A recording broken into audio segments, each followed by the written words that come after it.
tere! Loodetavasti on kõik jõudnud oma hommikuse kohvi võtta, rahulikult ennast mugavalt sisse seada ja alustame siis seminariga. Mul on hea meel teada anda, et oleme jõudnud Telia küberturvalisuse seminaride sarjaga teise sarja juurde.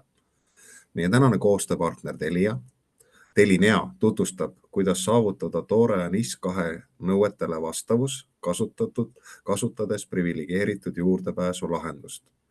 Meie tänased peaesinejad on Rafinski Delineast ja Dinas Morozovas Hermitage Solutionsist. Selleks, et webinar õnnestuks, kõigile palve. Hoiame palun kõik oma mikrofonid vaigistatuna. Kui teil tekib küsimusi või kommentaare, kasutage selleks küsimuste ja vastuste QA-kasti. Kõik teie küsimused saavad vastuse, kas webinari jooksul või me vastame pärast seda. Me saadame selle salvestusega kindlasti teile pärast e-postiga järgi.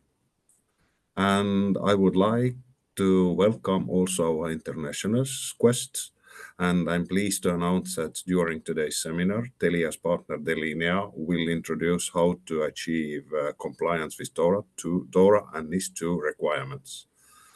Our speakers today are Radek at Delinea and Dinas Morozovas at Hermitage. To ensure success of the seminar, please keep your microphone muted. If you have any questions or comments, use the Q&A box, and all your questions will be answered either during the session or after the webinar. We will send also this video to you after the seminar. And now, Radek, please, stage is yours. Thank you very much, Thomas, for the introduction. Hello, everybody. Radek Rafinski. I'm working for Delinea as a channel manager. So today I have the privilege to do the session for you about meeting the requirements of NIS2 and DORA and how we, Delinea, can help you with this. Together with me, we have Dinas today. So I will be driving the intro session where we'll be talking about a bit of why every identity is privileged identity these days, and it's not just about root and admin anymore. Then I will introduce a bit of a Delinea offering, what we have to let you understand then how we are meeting the requirements of the NIS and DORA. Then shortly I'll introduce the NIS2 and DORA in the areas where we as Delinea can help you to meet those requirements. And then in the second part, we'll have a demo session, which will be driven by Dinas. So Dinas will show you exactly some of the solutions we have in the portfolio, how easy it works, and how you can then manage this to show you a bit of a feel and luck how to work with the Delinea solutions. All right, sorry. So why identities are that much important these days? From the report from the 2020, we realized that actually 94% of all breaches are related to the identities. And whether you like it or not, hack attack is not anymore anything super advanced, super sophisticated, where you have some super smart prodigy doing some really advanced job to trying to break through your environment. These days, it is just a business. You go to one of the Chinese portals on the darknet, you simply buy database of the stolen credentials, or even more, you simply pay for the ransomware attack. You just provide the domain, you pay, and that's how new attack is invented. So it's not about if you will be attacked. It's only a matter of a time. If somebody will find it profitable to try to attack you. And as I said, 94% of the attacks are related to the identity. And of course, it costs the money. So typically about 5% of the annual revenue is given to the fraud, to the bad actors. So it means we are losing our money, right? So of course, ransomware is the most popular reason why we are more and more talking and trying to secure our identities in our environment. But it's not just this. Digital transformation. Actually, these days, it is very difficult to find any kind of industry where any OT is not anyhow related to the IT environment. So we have all of our machines which are managed, which are controlled over some kind of a network, some kind of a IT environments. So potential attack on those machines will cause us to stop our production. If our production is stopped, then of course we are losing money. Then cyber insurance. Cyber insurance become more and more popular. So the idea is that we will pay some money to the insurancer, and the insurancer, in case of a successful attack on our environment, they will pay us money back. However, as you know, cyber insurance and generally insurance market is not created to just give us the money. No, insurances, they have cyber insurance because they want to take profit out of it. And already 2 years ago, in 2023, they realized that actually 75% of all of the cyber insurance paid to the bought by the customers was paid back. So as you imagine, the cyber insurance market cannot be profitable when 75% of all of this money they gather from the customers are then paid back. So again, cyber insurance is this day to be able to still survive in offering cyber insurance, they need to also upgrade their requirements. So in every single cyber insurance these days, if you check this, if you follow this market, there is a requirement for the privilege access management, for the access management, for the identity control. So all of them, they are now also require you, if you want to get cyber insurance, to have PAM-like solution in your environment. Then regulatories, which we'll be mainly focusing on today. So I will skip this part because we'll be talking next part of my presentation. Then distributed workforce. We are not working anymore where everybody's just sitting in our office, where we have our own laptops, our own servers, our own network where we can control everything. No, we have people accessing remotely to our environment. So we also need to be able to control their access, to monitor their access, and be able to audit their access.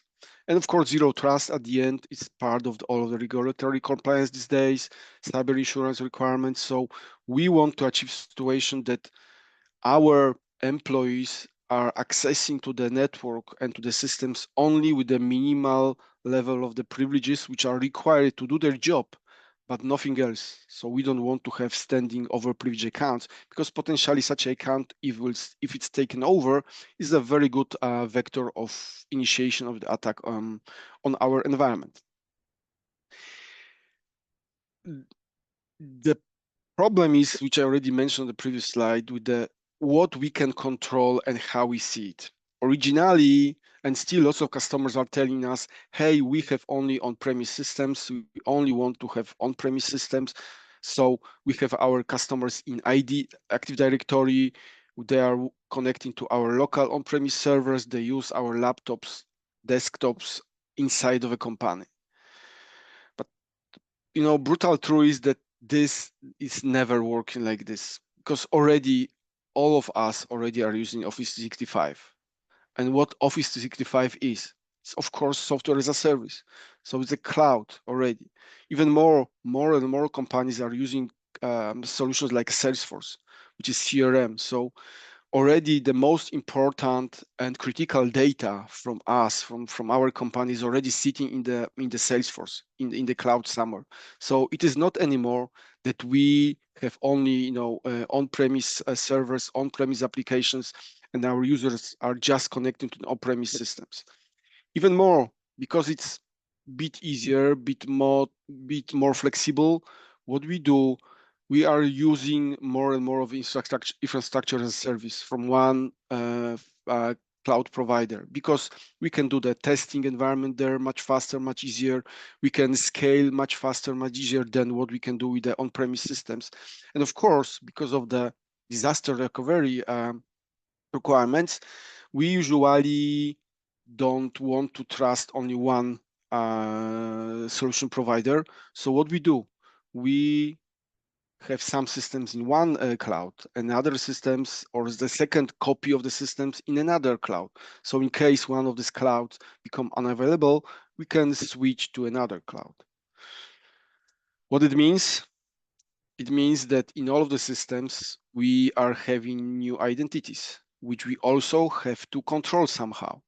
And most of us, what we can do control Active Directory, because this is on-premise. That's what we know, that we know how to manage this. But now, how to control the privileges, how to control the users which are located somewhere in the cloud. Usually, it's a huge pain point. So kind of a solution for this are identity providers, which can somehow help you to match and manage the identities in the multiple clouds. But reality is that then identity provider can be also a vector of attack on you, like we had with the Okta last year, and also provide you additional level of users and identities which we at the end need to understand and we need to take control. So as you see, it's not anymore just on-premise servers, not anymore just our own users working from our office. We have more and more of the identities located somewhere, which we have to somehow be able to control and manage. So it is not anymore like this. It is not just admin guys, not just desktop laptops in our environment. We have multiplication of the identities. So not only us as a human, we have more and more identities, which are our AD account, which are our accounts somewhere in the software as a service offerings, in the Salesforce, in other systems. But also we have the, growing the number of the identities which are non-human related. So we have DevOps environments. We have some IIoT. We have our modern applications which are using microservices communicating with another. So what all of this has a common? Everywhere you use kind of a user password or any other credential or certificate. So each of them can be potentially, if stolen, can be good a vector of attack. And second problem we have here, most of the situation when we have an user who works as an admin guy, what we give him? We give him just an access to the root account or the admin account in Microsoft. The same with the microservices. We just give them root account, which means then this kind of a service or this kind of account, either human or not human, can do whatever they want on the system because they are on the level of a god, right? So this is also not very good because potentially when this account, which belongs to the non-human activity, is stolen, is perfect vector of attack to our environment. So what we think in Delinea, if you consider doing the privilege access, privilege identity management systems, it is not anymore focus on admin guys on on-premise servers. You need to build a system which cover all of the identities. So first you have to be able to discover the identities, either human or non-human, and then cover all of the identities across your entire environment with the management and monitoring. Because if somebody will steal some of the accounts which are not covered by your PAM, then it's very good vector of attack to do lateral movement between the systems until the bad actor will hit AD admin account, and then you are done because then they can block everything you have.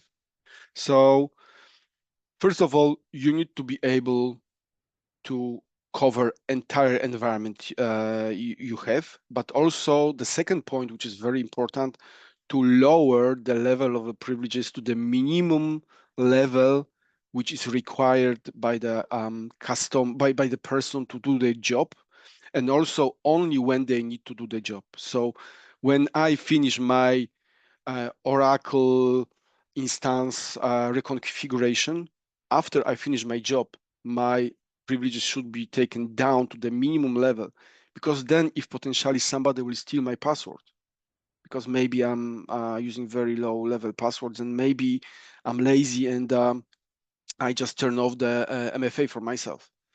But still, if somebody will steal my credential to the systems, the regular credential will be very minimal.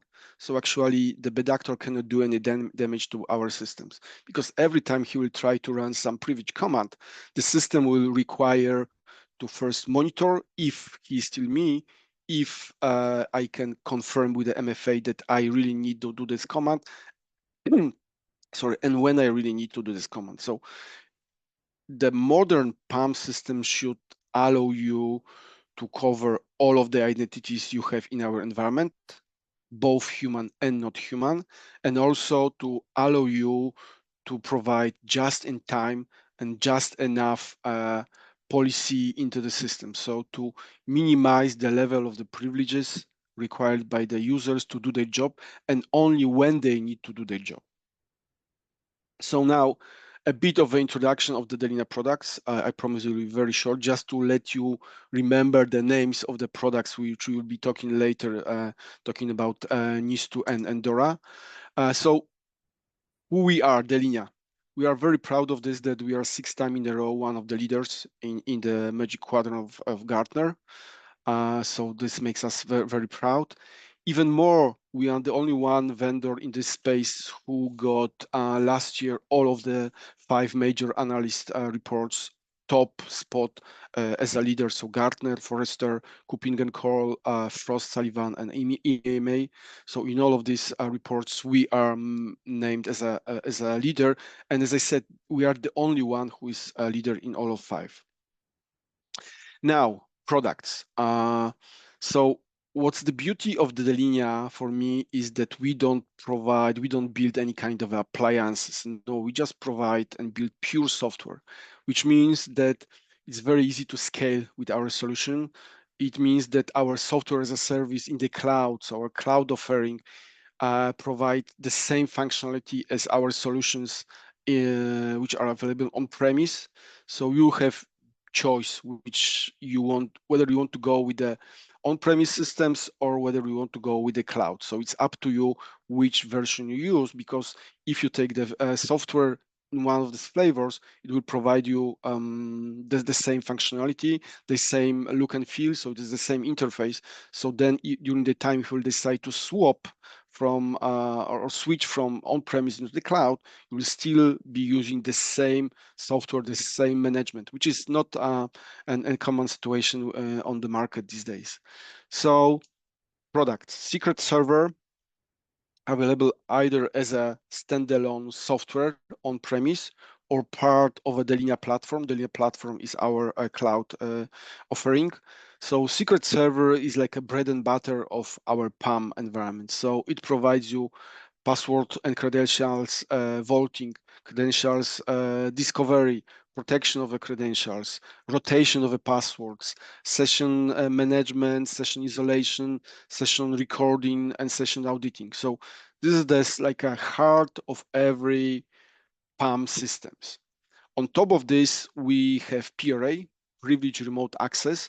So this is the solution which gives you possibility to have remote access into your environment, but with the login, with the recording of the session, with the auditing of the session, and first of all, also without using VPN, because we know that VPN these days can be potentially dangerous. So we provide the VPN-less access to the systems, and only to those systems which the people to whom you want to grant the access, they should have access, not to entire network. Then Privilege Manager and Privilege Control for servers, 2 software modules. Privilege Manager is for the desktop and laptops. PCS is for the servers. Both of them allow you to eliminate usage of the root and admin accounts, eliminate the admin credentials, eliminate the run as administrator procedure, because this is potentially dangerous, because as you all know, when you do the run as administrator procedure on the laptop, it keeps the hash for 15 minutes. And then if the laptop is already infected, someone can take this hash, and with this hash, they can log in with the admin credentials into AD. And then, as you know, you are done. So Privilege Manager is for the laptops and desktops. Create a whitelist, blacklist of the application you can run. eliminates the run as administrator procedure. PCS is for the server. The idea is somehow the same, more focused on the server type of the activity. So more we are talking here about processes, about the scripts, and AD bridging. So it helps you to get all of these users somewhere in the Linuxes, Unixes environments and connect them to the AD, because then you can manage and monitor all of them from the AD perspective. So can help a lot with the managing of the environments. And also both of these solutions, they allow you also to monitor everything from the endpoint. So not only you can see what's going on the session level, but also you can see everything what's going on the level of the system itself. So you get like a full visibility of what's going on in your environment. Delinea is growing. So not only that we are growing our own systems, but we are also acquiring other companies. So last year we extended with the two more companies. We acquired a company called Automize. So Automize brought to us KM and ITDR technology. KM allows you to discover the privilege access, so to monitor the admins, shadow admins, privileged users, and then limit the number of the privileged accounts or vault those accounts into the system, because very often, especially in the clouds, we have some accounts which are like a shadow admin. We think there's like a regular account, but very often they have too much of the privileges. So thanks to the KM, we can find out those accounts and then put them into the vault. ITDR allows you to find any misconfiguration of the identities. So it is kind of a firewall for the identities, because again, very often our users are having access to different cloud systems, and in one system they are just regular user, but in another system they can have way over privileged accounts. So if somebody will steal my password in my low level privileges account, very often, because people are lazy, right? So in another system I may have over privileged account with the same account, with the same passwords, with the same credentials. So, and when somebody will log in there, they can start doing some damage to our environment. So ITDR let you to find those misconfiguration, to identify malicious activities, and then to do some actions on it. So this came to us with the Automize acquisition. And the second part is IGA. We acquired company FastPath. So IGA let you to build entire life cycle of the human in your company from the moment when you hire him, with all of the changes he's doing during his lifetime in the company until the moment when he will leave the company. So that's what we are doing with the IGA. So all of these components can be acquired separately or can be acquired as a part of the Delinea platform. Now, fun part, NIS2. So we probably, all of us, we heard about NIS2, right? Because there's lots of information about this. Everybody is speaking about this. True is that most of the nations still didn't provide their own understanding of the NIS2. But sooner or later, all of the countries there will introduce this. What's important here is that, first of all, the coverage is much bigger than NIS, and there is more of the requirements inside. So bigger requirements in the terms of reporting, especially with time limits. And also what pains us the more is sanction. So now we have like a two level of the groups of the companies, either essentials or important. So it can be up to 2% of the turnover or 1.4% of the turnover, or up to 10 million or the 7 million euro of a fine, which is huge money, right? But also what's interesting here, there is also executive liability for this. So also person can be considered as responsive to some requirements, and especially not meeting those requirements. So it's not anymore just about companies, it is also about us ourselves.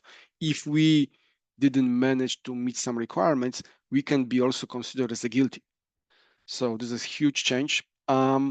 Regarding the groups, as I mentioned, we have like two groups, essential and important. In essential, we have energy, transport, banking, financial, market infrastructure, health, water, digital infrastructure, public administration, space, and in important, we have post, waste, manufacturing, communication, food producing, and digital providers. What's also important here, this not only relates to those companies on the list here, but also if you are maybe working with one of the companies from this sector, so it means that you are any kind of a service provider to them, you also need to meet NIS2 requirements. So the number of the companies which are under NIS2 actually is huge these days. Now, what NIS2 is talking and how we can help. Paragraph 49. Here we are talking about cyber hygiene. So NIS2 is talking about password changes, password rotation, and limitation of the administration level access. So it's not just about storing the password, but it's about discovering the password in our environment and about rotating the credentials. So we are able then to limit possibility to reuse the password which eventually was stolen somewhere. And of course, we need to be able to ensure that right people, they have access to the right systems and on the right time. And the second part here, as you see, limitation of administration level access accounts. So you also need to remove the standing local admin rights and to be able not to elevate the user, because as we discussed on the Windows, it means that you leave the hash on the machine, but you need to be only able to elevate the process. So it is exactly what we, Delinea, help you with. So for the first part, for the vaulting, it's secret server in most of the cases. Eventually, when some of our customers, they have massive environment with tons of the non-human identities, then account lifecycle manager.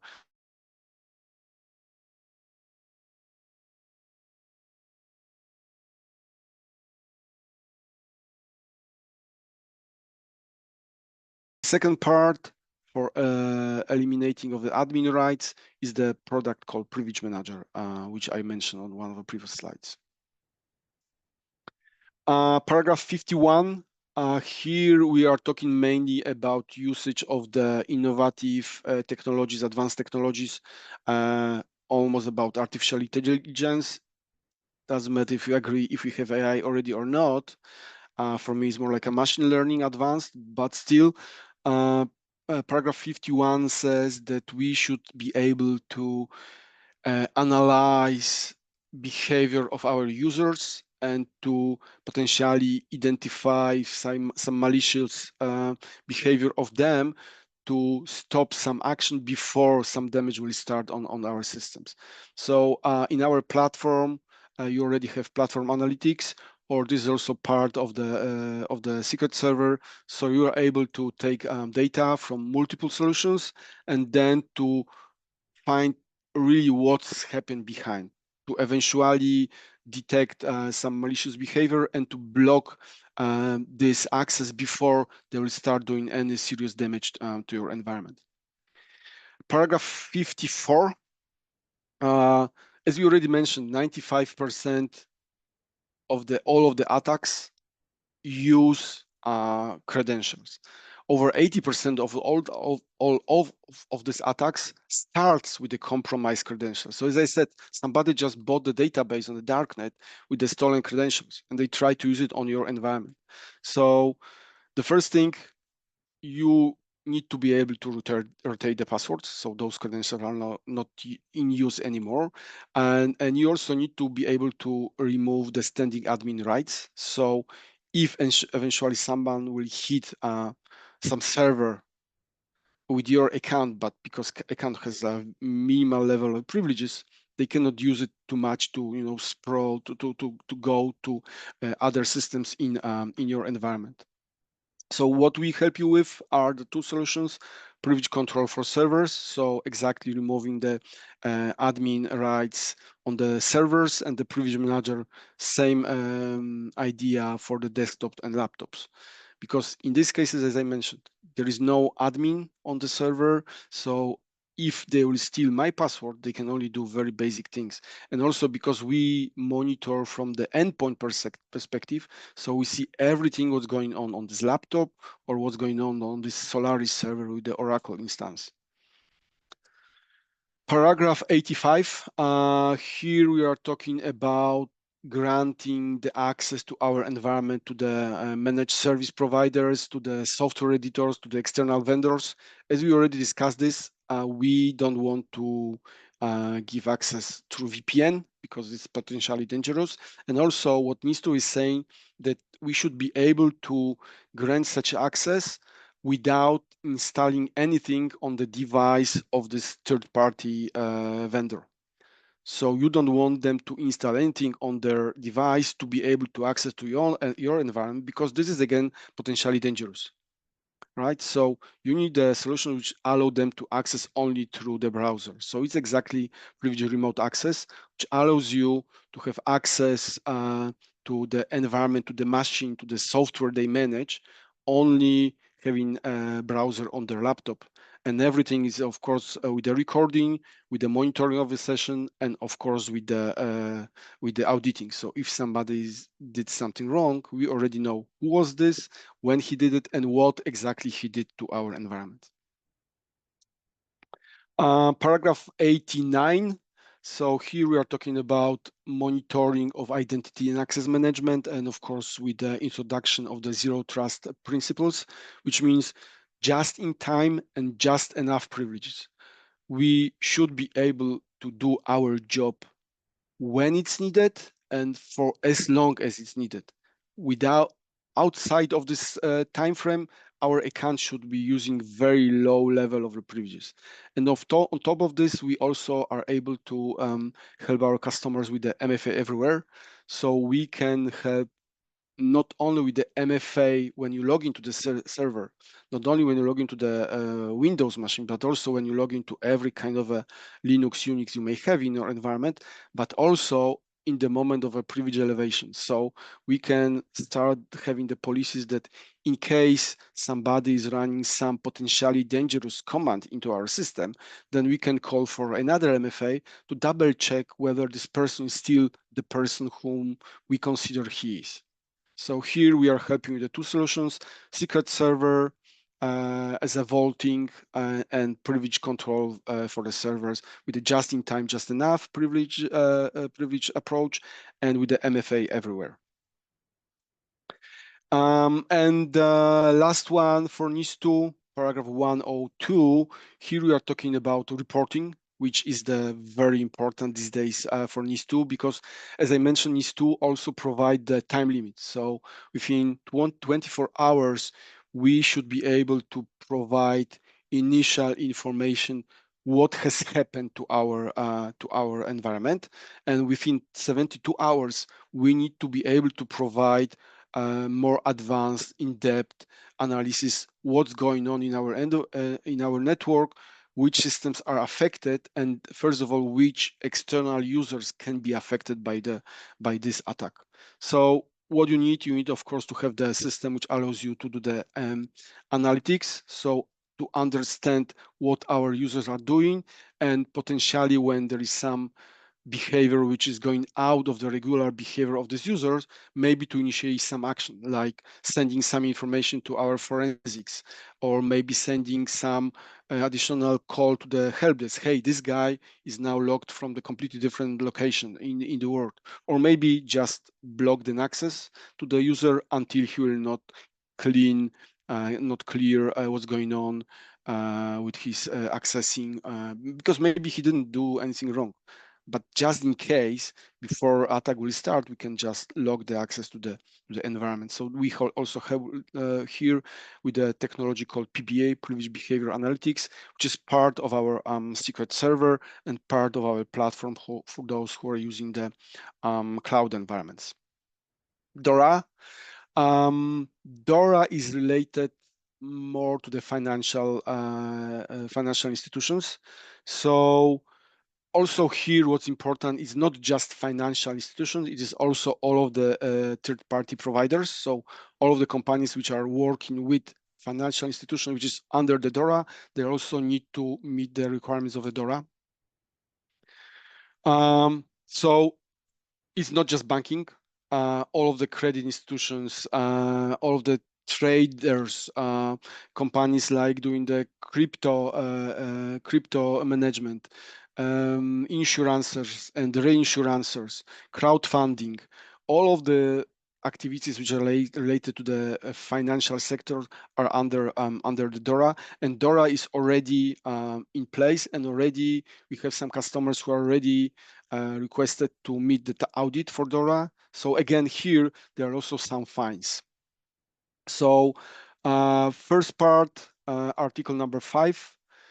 So here we are talking about governance and organization. So financial entities are required to establish the internal governance and control framework to manage the ICT risk. So how we in Delinea we can help. So first of all, again, vaulting, password rotation, auditing of the sessions, and monitoring accounts, also including those accounts which are left after employee left our company, because very often those accounts became orphaned and no one cares for them. But again, from the bad actor perspective, is very good vector of attack.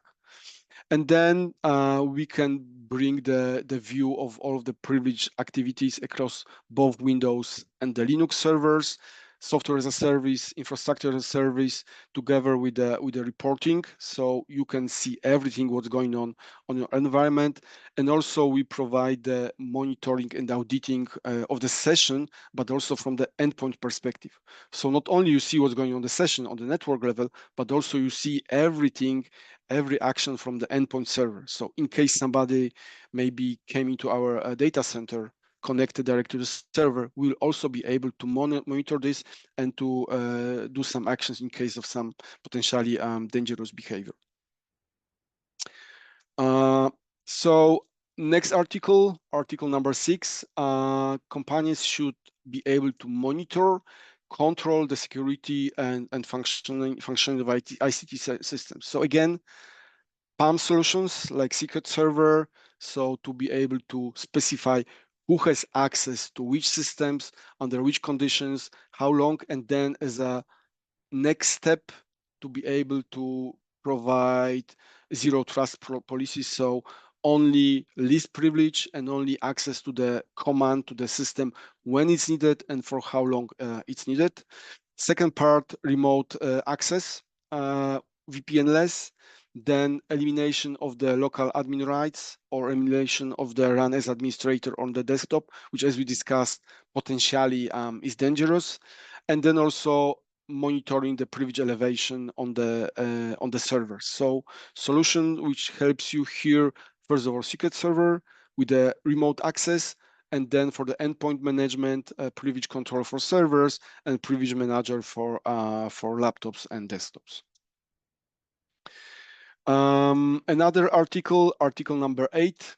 So here we are talking about the identification of the sources of ICT risks, identifying and mapping all of the information assets, and identifying the processes and interconnections between our environment, but also third-party providers. So again, PAM as a most important part of it. A good example here I used is like vulnerability scanners. Very useful technology, we use it a lot, but how it works in most of the cases. The guys responsible for the vulnerability scanning, what they do, they simply hard-coded the password into the system and then run the script which call vulnerability scanner to start every week, let's say, right, on a Saturday. But again, the hard-coded password is the key point. So potentially vulnerability scanner solution which should be considered as helping us to achieve more better security of our environment can be also a good vector of attack, because somebody can steal the password from the vulnerability scanner, or the script which is initiated to initiate the vulnerability scanner, and then potentially use it somewhere else. So what Delinea can do, we can do rotation of those passwords for the scanners. So even if somebody found out the password somewhere, then it's not valid anymore, because we can do the policy that every time after every single use, you have new password and it's rotated automatically. And of course, second part, with the remote access without VPN. Delinea remote access, which I mentioned on the previous slide. So two solutions here, secret server as a bread and butter of this, with the additional module, which is PRA, privilege remote access. And then, of course, prevention. So again, PBA, we need to be able to build the profile of our users, how they are using our systems, and then in case their behavior goes out of their regular behavior, then we can consider this as a potentially suspicious or anomalous activities, and we can cause some action. For example, log their access until they will not explain us why, for example, instead of logging from Tallinn, they are right now logging from Tanzania. It can be regular behavior because maybe they gone for the vacation, or maybe their account was just taken over. So that was about two major requirements we have these days in our countries, which is DORA and NIS2. But if you don't feel it's enough, so we have one more. Just quickly, just short intro for you about PCI DSS version 4, which was officially announced in the Q1 2022. However, it was considered as a best practice until March 31st this year. So April 1st, it will become mandatory. And of course, this one announced also fines. It's related to all of the cardholder data environment. So everybody who is somehow related to the movement of the money, it's under PCI DSS. So PCI DSS version 4, as I mentioned, will become mandatory on April 1st this year, so next week.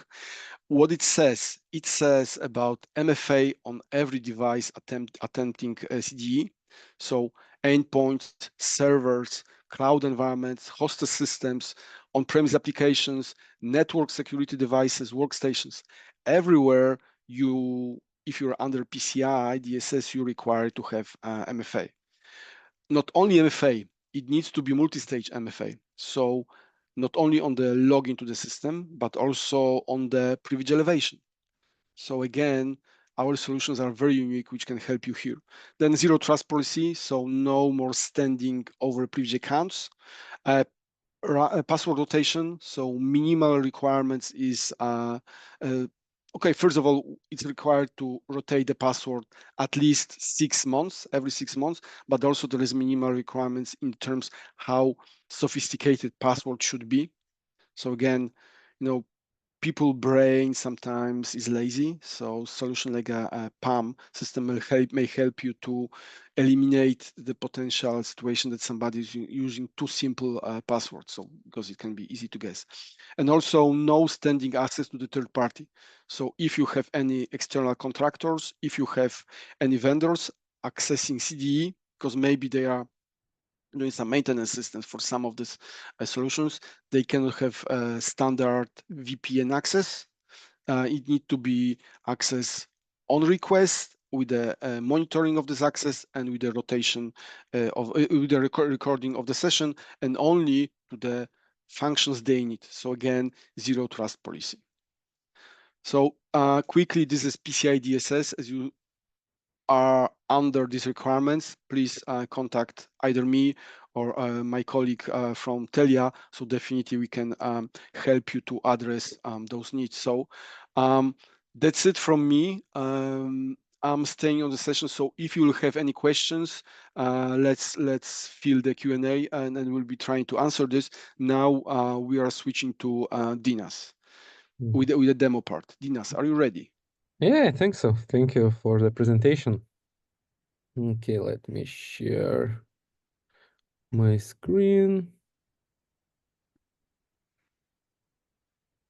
Just to make sure you see it. Yeah, we see. Okay, so I will show a couple of things very shortly. It's a Delinea platform, and let's imagine I am a third-party contractor or something like that, and I have some systems where I need to connect. So we'll show you this P array. So just not to remember all those short names and etc. A tool to log into the end systems for especially third parties without any VPN connections, any VPN users, and without any agents. So let's say I have this SSH server. I can click on here, and for the third party, there will be just only one option. For me, there is two. But yeah, I click on this option, and it should launch me a secret, authenticate me, start recording, and here in the browser, I'm already logged into the SSH. So again, for third parties, it's very nice because no VPN, no agents to install, just to have a browser and access it. Here on the right side, you can see some functions that usually are needed. So you can have file transfer if you need to put something on the server or take something out. And again, it can be managed what users can do. I can send some clipboard actions and again, put in something and send to the server. And if, let's say, some third party is working on the server, I can always watch what they're doing so I can see the live session. And let's wait. Let's let it hear something. I don't know. Oh, my internet is slow. Theoretically, I should be able to see this live session right now, and I can, if I see something kind of going wrong or they doing something they should not, I can even terminate their session. Similarly, it will work. Let's disconnect with RDP sessions or some applications we can start. So again, let's launch this RDP. And it again opens in the new tab, starts recording, logs in for me, and then I can do my tasks. And here on the right side, again, I can do file transfer, I can do clipboard, etc. How this kind of works? So say simple diagram, maybe not that simple. We have a, sorry, something with my voice. We have a PRA agent, which does an HTTPS connection to the Delinea platform. And the third-party user connects to this Delinea platform, authenticates, and can access the systems. Where the passwords are stored, it does not really matter. You can keep them on your own secret server on-prem if you have it, or you can use a cloud secret server and, like in my case, keep it there. And then again, third-party user logs in, uses 2FA, gets a list of the systems. You don't need to open like from outside any ports to the inside. It's just a HTTPS call from the inside and all the connections happen. Another thing Radek mentioned about all those rights and managing them and access controls and 2FA. So Delinea has this PCS again, another short name, but the idea is that you can control access to the system. So I can create a policy for some endpoint, let's say Windows or Linux server, and ask, for example, for 2FA if user wants to log in. Then I can manage their rights, what they can do. So for Windows, so what applications they can start and with what, and can they start them with admin rights, or maybe they need to get some elevation, so proof that it's them, like 2FA or something like that. And the same with Unix systems, Linux systems. Again, I can control what rights they can have. So let's say let's make a very simple policy about 2FA. We can select subject. So subject is who is logging into the system. So let's find somebody from Active Directory at the moment. It's loading slowly. Okay, does not really matter. I added an account. I can do account or a group of accounts. Then targets to where they're connecting. Again, I can add just one computer, or I can add a group of computers or machines. Yeah. some conditions. So let's imagine it's third party connecting. So maybe they will be working on, I know, some deployment project from today till the next week. And they should be only, connecting on the working days, not on other days, and maybe something else, some time reach. Then I can add some controls. So for example, enable session recording, require 2FA, and I again can create a 2FA policies, what kind of 2FAs those users must use. And then when this user connects to this machine, for example, in my policy, he will be required to use a 2FA, as I know, some TOTP or YubiKey, FIDO credentials, or something similar. And again, if I can use Delinea itself to log into those systems, or I can say that users are logging in their usual way, let's say opening some RDP client and just doing SSO through Active Directory, or some PuTTY and connecting to SSH. So it does not really matter if it goes directly through this Delinea application or they connect in their usual way. And similar, I can create some discard changes, yes. Some allowed, disallowed command lists. So let's say there is like pre-built Windows things. I know if something printing management, I do not want to, I want to elevate those privileges or something like that. And similar with SSH or Linux commands, again, we can have a list or create a list of commands that user is allowed to do or needs to be elevated to be able to run those commands. Or you can, of course, create custom commands for both. One more quick thing. This is like this cloud platform. I kind of managed to do this to run it in 1.5 hours to start running. So it's quite easy to start using it.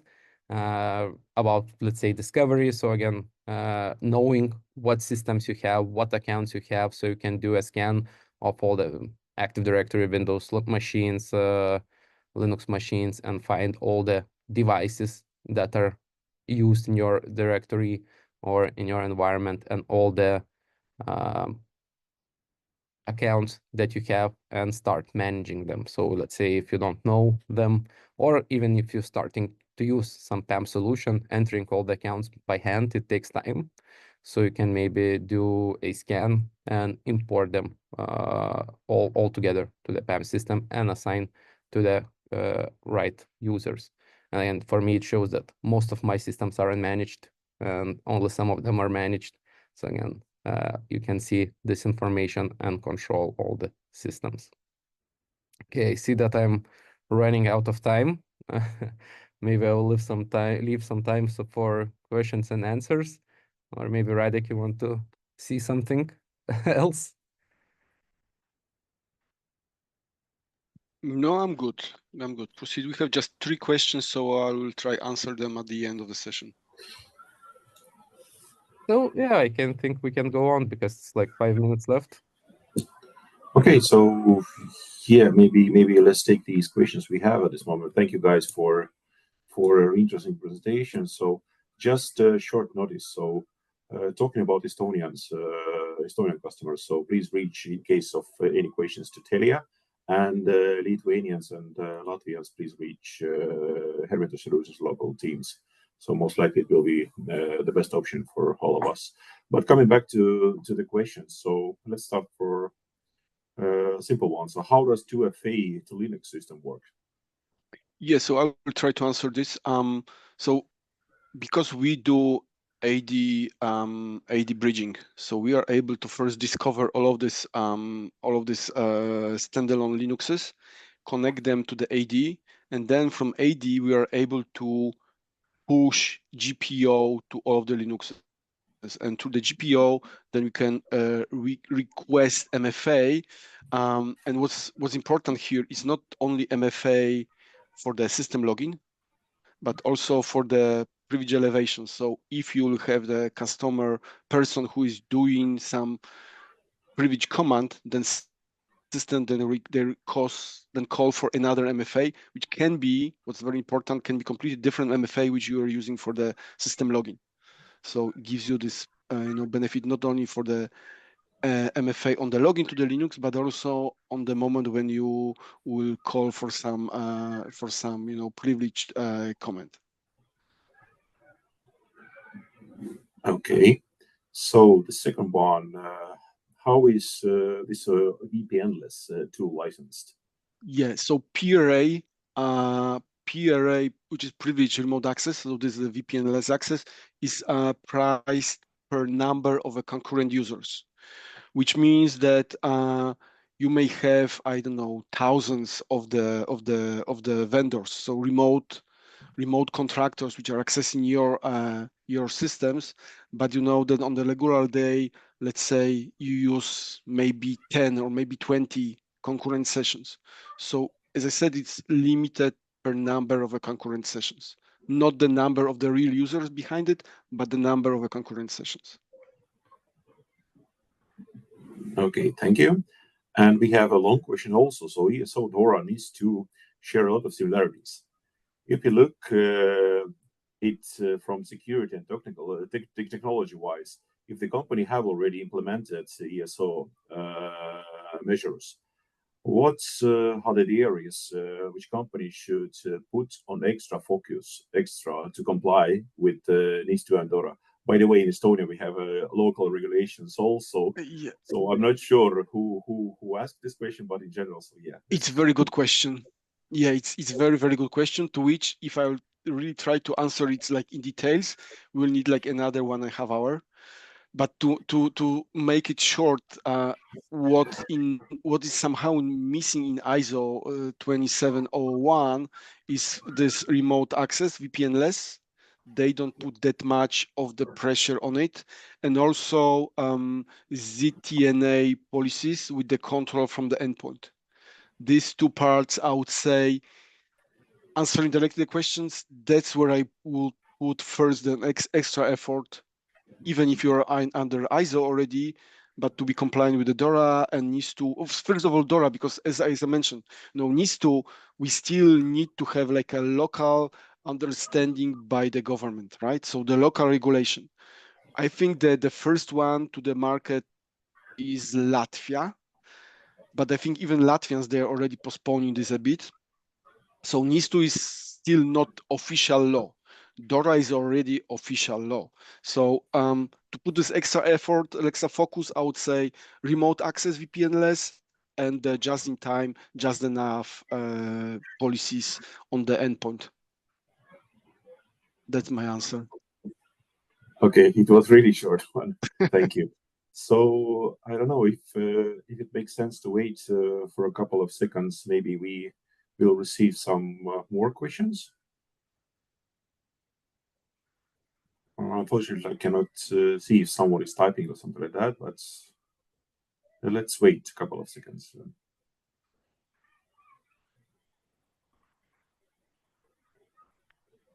I would say it's perfect timing. Looks like no more questions, which means that it's a correct place to say thank you.